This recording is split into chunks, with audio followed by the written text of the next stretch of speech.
बच्चों नमस्कार, good morning सबको। देखिए बच्चों, in my last class I started to teach you the tense present continuous. तो बच्चों प्रेजेंट कंटिन्यूअस टेंस के बारे में आपको बताया था हमने कि इसके दूसरे नाम भी है। इसको आप प्रेजेंट प्रोग्रेसिव भी कहते हैं, इसको आप प्रेजेंट इम्परफेक्ट भी कहते हैं।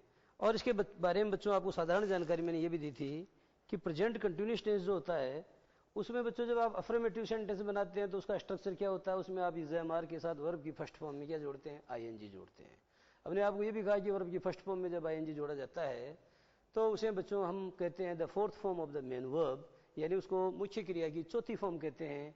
अथवा वी आल्सो कॉल इट, हम इसको क्या बोलते हैं बच्चों, हम इसको present participle form of the verb भी कहते हैं। क्लियर हो गया है।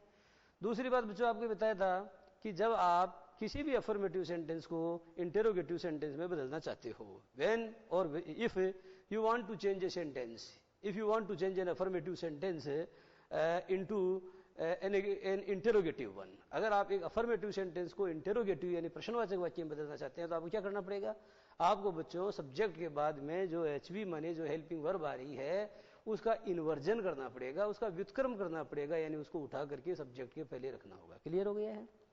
इसके बाद में बच्चों चलते हैं नेगेटिव सेंटेंसेस, तो उसमें सब्जेक्ट और उसके बाद में एचवी आती है। एचवी के बाद में आपको नोट जोड़ना चाहिए और नोट जोड़ने के दो तरीके बताए थे। नोट को बच्चों खुले रूप में भी जोड़ा जा सकता है और नोट को आप उस हेल्पिंग वर्ब के साथ में जोड़ करके कॉन्ट्रैक्टेड फॉर्म में भी आप उसको जोड़ सकते हैं। तो both the patterns are correct, दोनों ही जो पैटर्न हैं वो बिल्कुल करेक्ट हैं। इसके बाद जो आता है बच्चों वो आता है इंटेरोगेटिव नेगेटिव, और उसमें मैंने आपको कहा था कि एचवी को सब्जेक्ट के पहले रखना चाहिए और नोट को तीसरे स्थान पर यानी सब्जेक्ट के बाद रखना चाहिए। लेकिन बच्चों आपको यह भी बताया था कि नोट का प्रयोग यदि सब्जेक्ट के बाद हो रहा है, आपको बताया गया था नोट का प्रयोग यदि सब्जेक्ट के बाद हो रहा है तो बच्चों वह खुले रूप में भी हो सकता है, वह कॉन्ट्रैक्टेड फॉर्म में भी हो सकता है। लेकिन यदि नोट का प्रयोग सब्जेक्ट के पहले हो रहा है तो वह खुले रूप में कभी नहीं हो सकता है, वह हमेशा कॉन्ट्रैक्टेड फॉर्म में ही होता है। तो ये था बच्चों अब तक का जो हमने पढ़ा उसके बारे में था। अब बच्चों अपन करते हैं WH वर्ड की बात। तो क्या होता है WH वर्ड, इसमें कुछ नहीं है बच्चों, ये WH वर्ड है। कोई भी WH वर्ड उठा लो, आप जानते हो WH वर्ड कौन से होते हैं, जो WH से शुरू होते हैं। लेकिन HOW हाउ बच्चों इसका अपवाद है, उसको भी इसी श्रेणी में शुमार किया जाता है। अब देखो सबसे पहले तो आ जाएगा WH वर्ड और उसके बाद क्या जाएगा बच्चों, उसके बाद आ जाएगा इंटेरोगेटिव सेंटेंस। ठीक है। तो इंटेरोगेटिव में आप क्या करते हो, इंटेरोगेटिव में बच्चों आप क्या करते हो जरा बताना। इंटेरोगेटिव में आप कुछ नहीं करते, आप HV को उठा करके सब्जेक्ट के पहले रखते हो, तो जैसा है वैसा रखो। लेकिन WH वर्ड का प्रयोग उससे भी पहले होता है। हिंदी में तो क्या होता है बच्चों, जैसे मैं कहता हूं कि तुम क्या कर रहे हो, तो क्या का प्रयोग बीच में किया ना आपने। लेकिन अंग्रेजी में क्या बोलते हैं बच्चों, क्या को शुरू में बोलते हैं, क्या कर रहे हो तुम, क्या कर रहे हो तुम, ऐसे बोलते हैं। जरा देखो, मैंने आपको एक उदाहरण दिया था कि Tim is playing the piano. अब बच्चों एक बात बताओ, Tim is playing the piano, और अगर मैं यहां पर यह कहूं कि टिम पियानो क्यों बजा रहा है, तो मैं सबसे पहले लगाऊंगा वाई, फिर आप करोगे टिम, ठीक है, फिर करोगे इज, फिर करोगे प्लेइंग। आ रही है बस में, why Tim is playing the piano. इस तरीके से आप सेंटेंस बनाओगे। लेकिन बच्चों इसके अंत में क्वेश्चन मार्क नहीं आ सकता। क्यों नहीं आ सकता, क्योंकि प्रश्नवाचक वाक्य तब तक नहीं बन सकता जब तक HV यहां नहीं आएगी। अब आपका वाक्य शुद्ध होगा, why is Tim playing the piano, why is Tim playing the piano, यानी टिम पियानो क्यों बजा रहा है। फिर बच्चों आप पूछोगे साहब ये वाला गलत था क्या, गलत तो था, लेकिन वो बच्चों निरर्थक नहीं था। ये गलत तो था, although it was wrong but it was not meaningless. ये मीनिंगलेस नहीं बच्चों, इसका मतलब है why Tim was playing, why Tim is playing the piano, इसका मतलब ये है कि जिस वजह से। ठीक है बच्चों, वाई का मतलब होता है ड्यू टू द रीजन। क्या बोला मैंने, ड्यू टू द रीजन, यानी ऐसा रीजन जिसकी वजह से टिम पियानो बजा रहा था। अंतर बच्चों यह है कि ये सेंटेंस तो इंटेरोगेटिव है, और अगर बच्चों इज का प्रयोग आपने सब्जेक्ट के बाद किया तब वो सेंटेंस क्या होगा, वो अफर्मेटिव होगा, वो अफर्मेटिव होगा। और तब इसका मतलब क्या निकलेगा, इसका मतलब बच्चों क्यों नहीं निकलेगा कि टिम पियानो क्यों बजा रहा है, इसका मतलब ये निकलेगा जिस वजह से टिम पियानो बजा रहा है, जिस वजह से टिम पियानो बजा रहा है। तो बच्चों आपने क्या देखा, आपने कुछ नहीं, इसमें सीधी सी बात यह है कि यदि कोई वाक्य WH वर्ड से शुरू होता है तो आप क्या किया आपने, ये तो WH वर्ड लगा दिया, उसके बाद इज आ गया, ये इंटेरोगेटिव सेंटेंस पूरा आपने जिसका तस उतार दिया। क्लियर हो गया?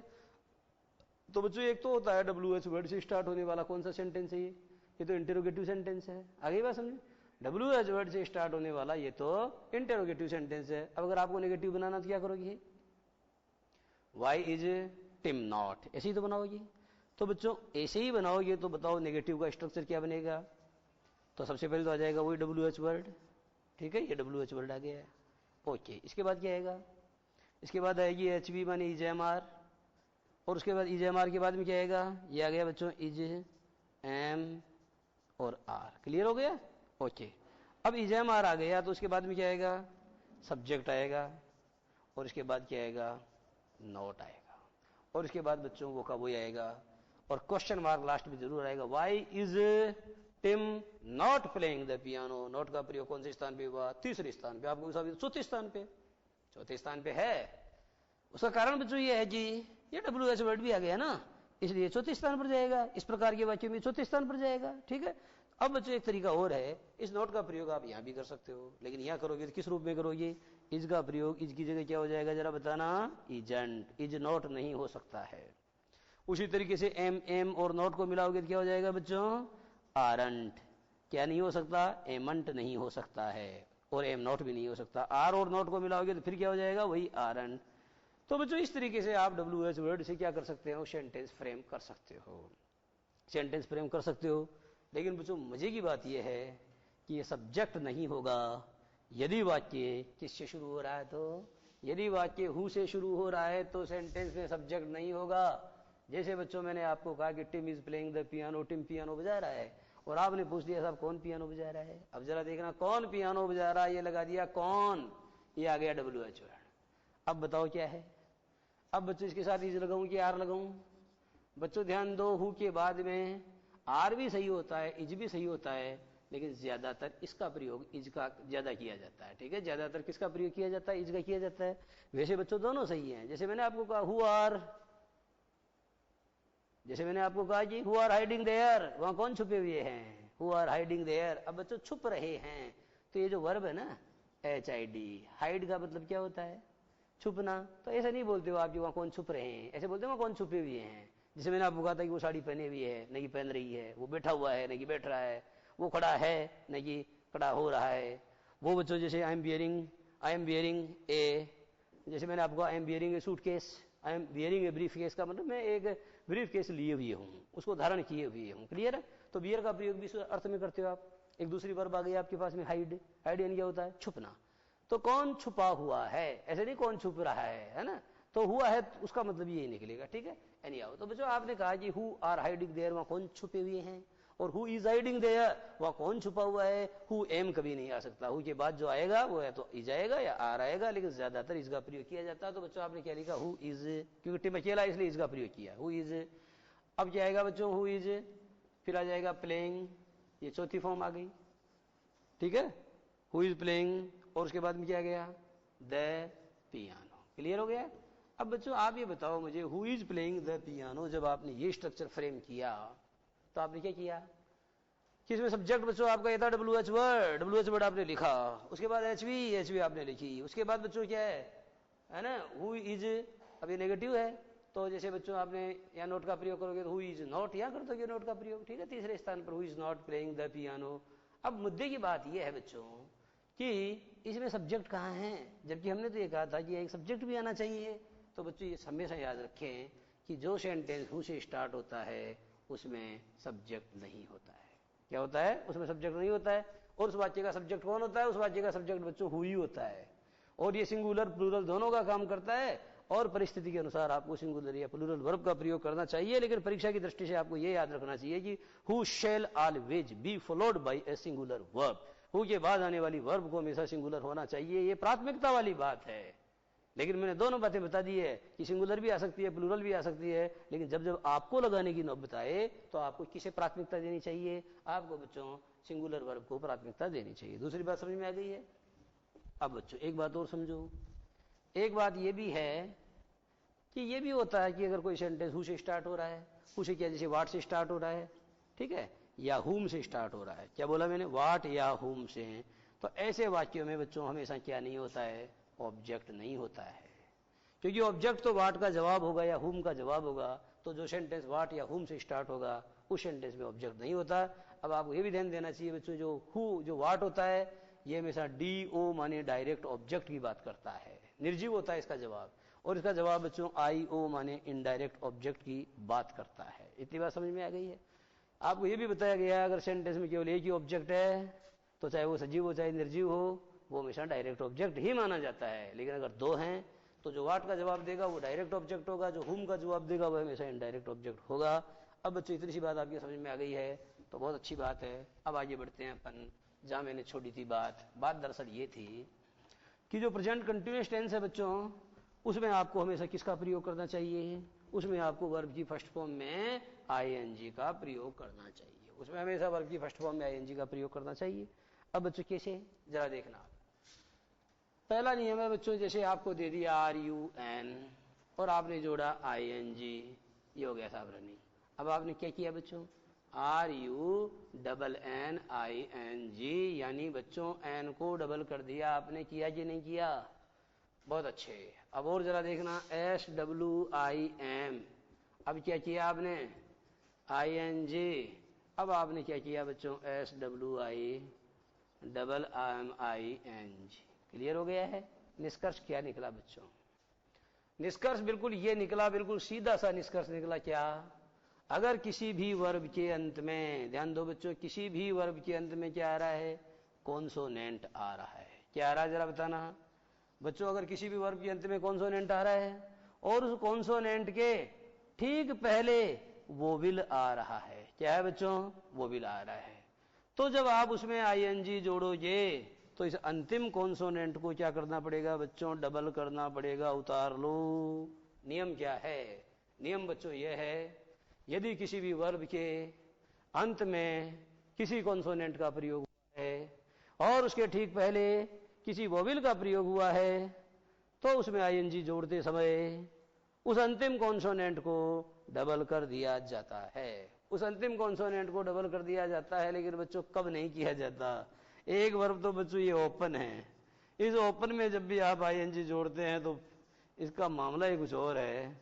ये बच्चों OPENNING नहीं होती, ये ओपनिंग का ओपनिंग ही रह जाता है। ये बच्चों एक खास तौर पे इसे अपवाद के रूप में आपको याद करना चाहिए, ओपनिंग के अंदर बच्चों ऐसा नहीं होता है। इसके अलावा बच्चों देयर आर सर्टेन वर्ड्स, बच्चों कुछ ऐसे भी वर्ड्स नहीं but there are certain letters, कुछ ऐसे अक्षर भी होते हैं बच्चों जो डबल कभी आज तक न हुए और न कभी होंगे। वो कौन कौन से हैं, वो है बच्चों WXY। कौन कौन से जरा ध्यान देना, WXY न तो आज तक कभी डबल हुए और न होंगे।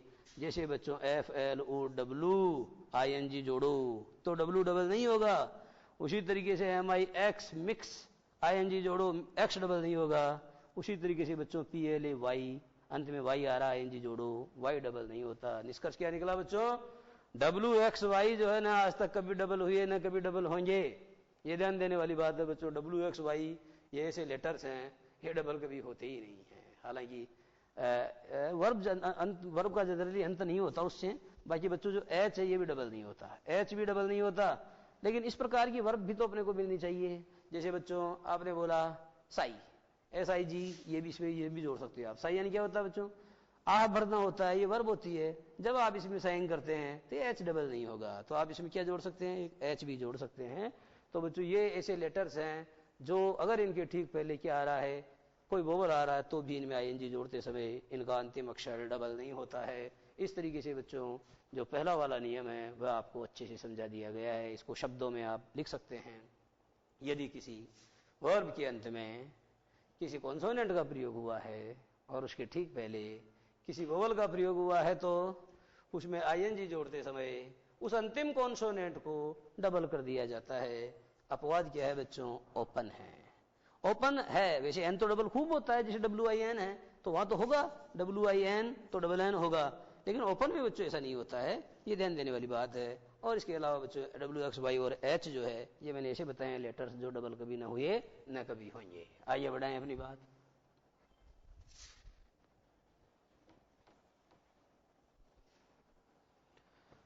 और आइए बच्चों अपनी बात को हम लेते हैं।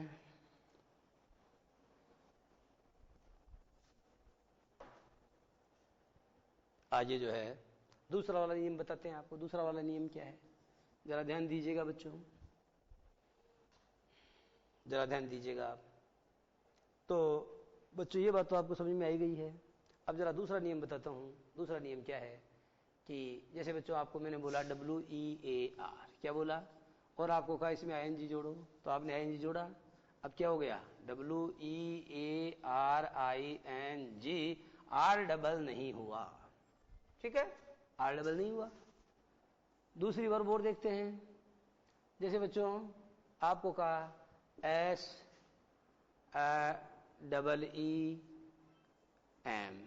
ठीक है, सीम।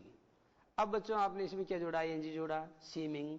तो क्या करोगे बताओ, हालांकि वर्ब के रूप में ING नहीं जुड़ता इसमें, है ना, तो सीमिंग है, तो बताओ M डबल हुआ कि नहीं हुआ, M डबल नहीं हुआ।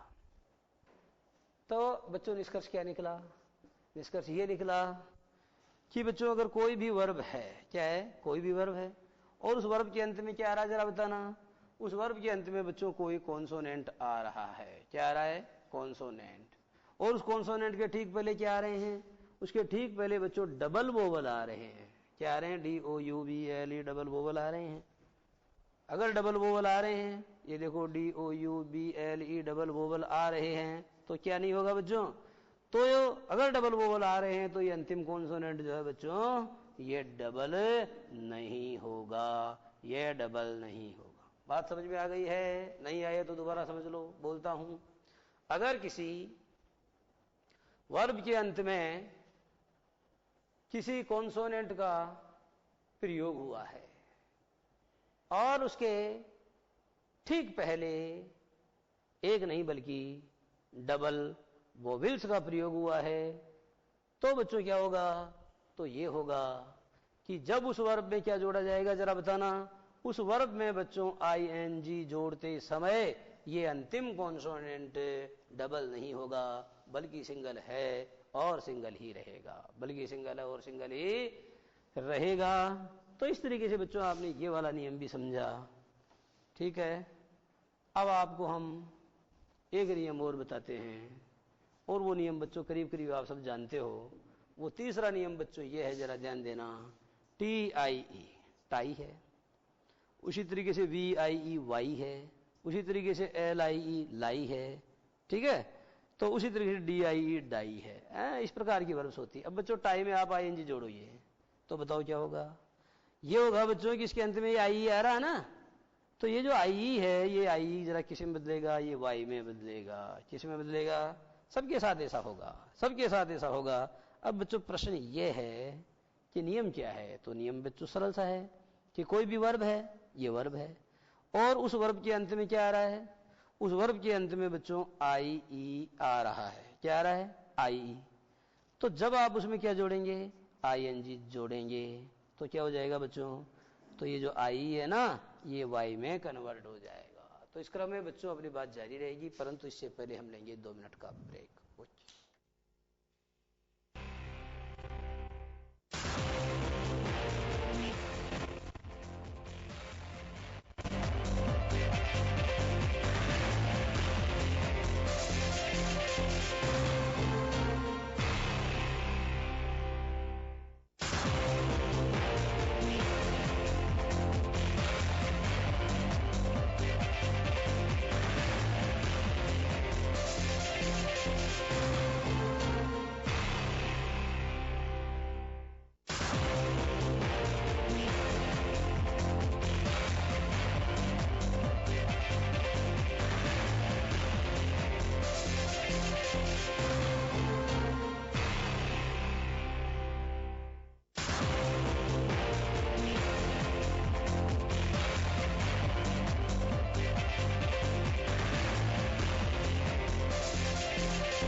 देखा आपने, आईएनजी जब आप जोड़ते हैं वर्ब की फर्स्ट फॉर्म में, तो पहला नियम बताया आपको, दूसरा और तीसरा क्या है? अगर किसी वर्ब के अंत में क्या आ रहा है? आई ई, और आप उसमें जोड़ रहे हैं आईएनजी, तो क्या होगा बच्चों?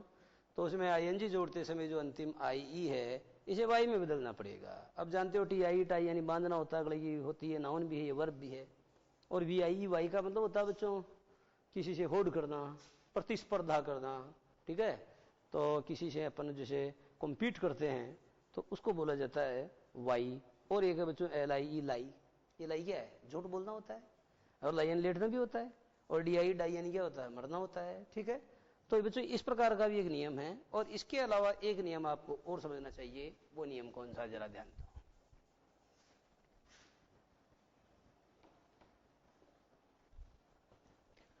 बहुत ही सरल नियम है। और नियम क्या है? ध्यान दो। नियम बच्चों ये है, चौथा नियम बता रहे हैं आपको। जैसे ये टेक है, ये वर्ब है ना बच्चों। अब आप इसमें क्या करोगे? आईएनजी जोड़ोगे। ये जोड़ दिया आपने आईएनजी, ठीक है? अब आईएनजी जोड़ोगे तो देखो आप क्या करोगे? टी ए के आई एन जी। अब मुझे ये बताओ बच्चों, ये ई आपका कहाँ गया?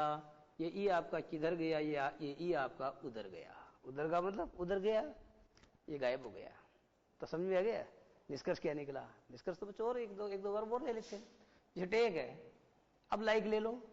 ये लाइक है बच्चों। जब आप किसी को लाइक करते हो तो करते हो। और liking, what are your likings and dislikings? आपकी पसंदें क्या है, आपकी नापसंदें क्या है, ऐसे बोलते हैं आप, लाइकिंग्स एनी हो। तो लाइकिंग में जब बच्चों आप क्या जोड़ रहे हैं? आईएनजी जोड़ रहे हैं, तो क्या बन जाएगा? लाइकिंग बन जाएगा। अब बताओ आपका ई कहाँ गया? आपका ई वहां गया। निष्कर्ष समझ में आ गया? निष्कर्ष बच्चों ये है कि अगर कोई वर्ब है, ठीक है, और उस वर्ब के अंत में क्या आ रहा है बच्चों?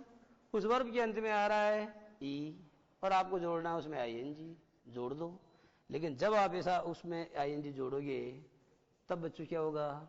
ये जो आपका ई है ना, ये हट जाएगा। आगे समझे?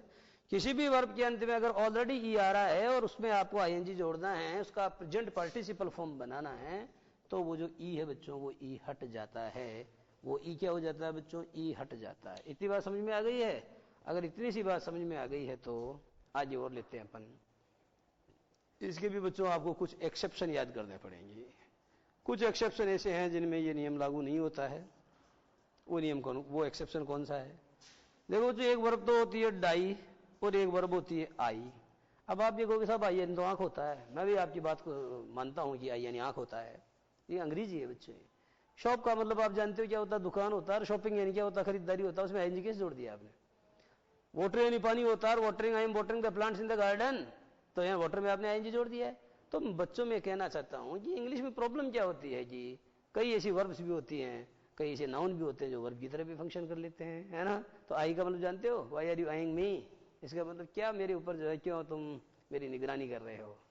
अगर आप किसी को मॉनिटर करते हो तो आप उसको आइंग कर रहे हो। किसी की जासूसी करना हो जो होता है स्पाई, स्पाई यानी होता है किसी की जासूसी करना। किसी की कोई कुछ कर रहा है पीछे से, आप जो है की हॉल, चाबी वाला छेद अंदर देख रहे हैं, इसका मतलब यू आर आइंग, आप देख रहे हैं, ठीक है? एनी हाउ, तो बच्चों आप ये देख रहे हो, ये दोनों वर्ब्स ऐसी हैं कि जब आप इनमें आईएनजी जोड़ोगे तो क्या हो जाएगा? D Y E I N G. E नहीं हटेगा। यदि हटा दिया तो इसका मतलब हो जाएगा डाइंग। डाइंग का मतलब जानते हो? मर रहा हूं, आई एम डाइंग, मैं मर रहा हूं। तो मर थोड़ी रहा हूं, मैं तो बड़ा हूं, डाई कर रहा हूं। तो उसमें ई नहीं हटेगा बच्चों। एक बात और है, ये आई है, तो जैसे मैंने आपको कहा कि Sophia is eyeing Sam, Sophia क्या कर रही है? सेम को आई कर रही है, देख रही है। तो बच्चों ये क्या करना पड़ेगा जरा देखना, E Y E I N. ऐसी वर्ब्स और भी हो सकती है, लेकिन मेरे पढ़ने और पढ़ाने के दौरान ये दो ही वर्ब्स जो बच्चों मुझसे टकराई हैं, और हालांकि इनके ऊपर कोई परीक्षा में प्रश्न पूछा नहीं गया है, लेकिन ये थोड़ा अपवाद जैसा बनता है, तो आपको इस बात को जानना चाहिए, आपको पता होना चाहिए, इसलिए मैंने बता दिया है आपको, ठीक है? एनी हाउ, अब बच्चों आप ये समझ गए होंगे कि वर्ब की फर्स्ट फॉर्म में आईएनजी जोड़ने के नियम कौन कौन से होते हैं। अब आप ये भी जान गए होंगे प्रेजेंट कंटीन्यूअस टेंस का प्रयोग कहाँ कहाँ किया जाता है। ये चीजें आपको बता दी गई है। अब बच्चों हम बात करेंगे प्रेजेंट कंटीन्यूअस टेंस का किस प्रकार से यूज किया जाता है, कहाँ कहाँ यूज किया जाता है। तो उससे पहले कि अपन इसके यूज पढ़ें, आप ये हिसाब से इसके जो एडवर्बियल्स हैं, अर्थात इसके जो कीवर्ड्स हैं, वो भी जान लें तो क्या बुराई है। तो जरा ध्यान दो बच्चों, इसके कीवर्ड्स कौन कौन से हैं। कौन कौन से ऐसे शब्द हैं जिनको देख करके आप पहचान सकते हो कि इनका प्रयोग होने पर उस वाक्य का टेंस कौन सा होगा, इनका प्रयोग होने पर उस वाक्य का टेंस प्रेजेंट कंटिन्यूअस होगा। तो कीवर्ड्स कौन कौन से जरा ध्यान दो बच्चों, कीवर्ड्स जिन्हें एडवर्बियल्स भी कहते हैं। तो कीवर्ड्स में आप लिख सकते हो बच्चों, जैसे एक तो आप लिख दिया टुडे।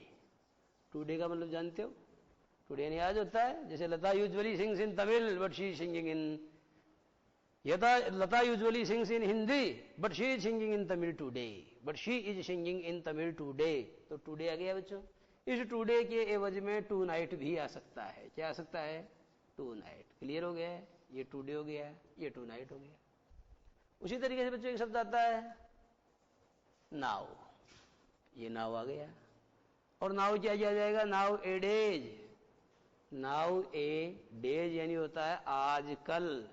और बच्चों क्या आ जाएगा, और आ जाएगा दीज डेज। दीज डेज यानी क्या होता है, इन दिनों। ठीक है, इन दिनों, दीज डेज। अब नाउ की जगह और क्या आ सकता है, इसी क्षण, एट दिस टाइम, ये आ जाएगा एट दिस टाइम। यह क्या आ सकता है, eight this moment. Eight this moment यानी होता है इसी क्षण। ठीक है, उसी तरीके से बच्चों आ सकता है दिस वीक, या मंथ, या ईयर। यह आ सकता है टेम्पररीली,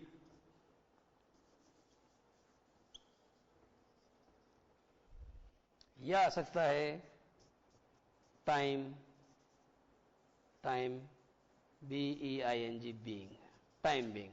ठीक है बच्चों, टाइम बीइंग का प्रयोग भी आप कर सकते हो, जरा मैं बता देता हूं। Time being. और देखो कभी कभी ऐसा भी आता है कि वाक्य के शुरू में लिखा मिलेगा आपको don't disturb me, don't disturb me, ऐसा क्लोज आ सकता है। जैसे don't disturb me, I am reading A novel, मुझे डिस्टर्ब मत करो, मैं एक नॉवल पढ़ रहा हूं। उसी तरीके से आ सकता है बच्चों, यह आ सकता है लुक, यह आ सकता है वॉच आउट, वॉच आउट, यह आ सकता है बी होल्ड। ठीक है, यह बच्चों आ सकता है ड्राइव केयरफुली, गाड़ी को जरा धीरे चलाओ, children are playing on the road, drive carefully. उतारो,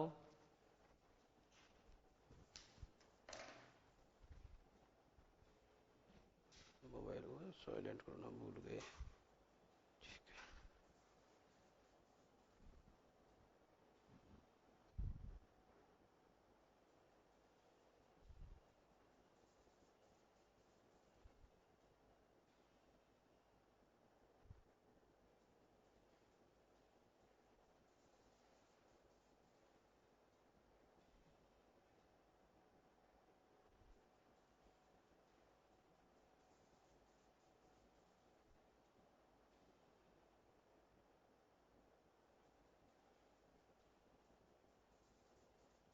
Be here for us to learn.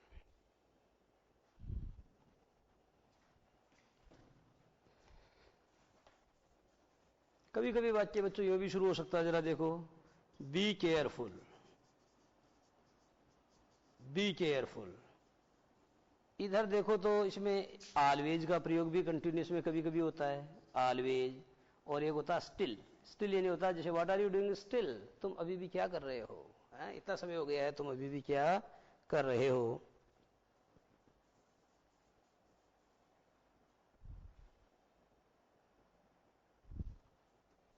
या कभी कभी ये भी आता है, लोग यह आ सकता है स्टॉप, गाड़ी रोको, स्टॉप। ठीक है, तो ये बच्चों सिग्नल, इनको उतारो आप, बहुत काम चाहिए आप। चलिए एक एक कार समझाता जाता हूं। जैसे बच्चों सबसे पहले बोला टुडे या टू नाइट।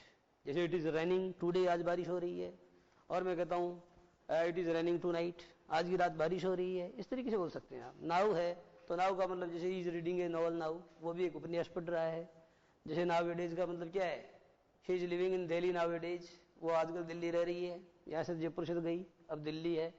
दीज डेज का मतलब वही होता है, जैसे ही जैसे Ravi is preparing for IAS this days, Ravi आजकल IAS की तैयारी कर रहा है। उसी तरीके से एट दिस टाइम है बच्चों, तो और ये एट दिस मोमेंट है, this week, month, year, temporarily, time being, always, still. अच्छा बच्चों, ये इसी क्रम में आपको एक बात और कहना जरूरी समझता हूं मैं कि प्रकाश मेघवाल नाम का जो बच्चा है, जो बाड़मेर के धोरी मन्ना इतने पिछड़े इलाके से इतनी अच्छी प्रतिशत लेकर के आया कि 99.20, ठीक है बच्चों। तो 99.20% लेकर के जो बच्चा आया है गवर्नमेंट स्कूल में पढ़ करके, ठीक है, और जिसके पास में जो है एक ही ड्रेस हुआ करती थी, पहनने के लिए कपड़े नहीं होते थे, वह बच्चा इतनी अच्छी प्रतिशत लेके आया, ये बहुत ही प्रेरक बात है आपके लिए।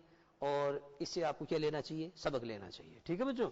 तो और वो जो लड़का है उसको मेरी तरफ से बहुत बहुत बहुत हार्दिक बधाई। और आप सबको जो है इस प्रकार का जो लड़का है उससे अपने जीवन में क्या लेनी चाहिए, प्रेरणा। क्योंकि गांव के जो बच्चे हैं वो ये सोचते हैं कि हमारे पास संसाधन नहीं है, ये तो बहाने हैं बच्चों। उस बच्चे के पास कोई संसाधन नहीं थे, बताओ आप, उसके पास संसाधन नहीं थे, ड्रेस नहीं थी, उसका फोटो मैंने देखा, स्लीपर्स थी, उसके पास जूते अलग नहीं थे, उसके बावजूद वह बच्चा जो है सरकारी स्कूल में पढ़ करके हिंदी मीडियम के अंदर IAS बनना चाहता है। और मेरी भगवान से दुआ है कि वो बालक IAS जरूर बने, है ना। तो इस प्रकार के अभाव में, इस प्रकार की प्रतिकूल परिस्थितियों में रह करके भी उसने क्या किया है, अपनी नाव को खेया है। इसलिए मैं कई बार कहता हूं कि पथ क्या पथिक परीक्षा क्या, जब पथ में बिछे हुए शूल न हो, नाविक की धैर्य परीक्षा क्या, जब धाराएं प्रतिकूल न हो। तो इस प्रकार की विषम परिस्थिति में बच्चों जो आदमी अपने लक्ष्य को पाता है वही सच्चा सिकंदर कहलाता है, और वही जो है साधुवाद का क्या होता है, हकदार होता है। तो बच्चों इस तरह से आज की बात यही समाप्त, और बाकी अगली बात अगली क्लास में। नमस्कार।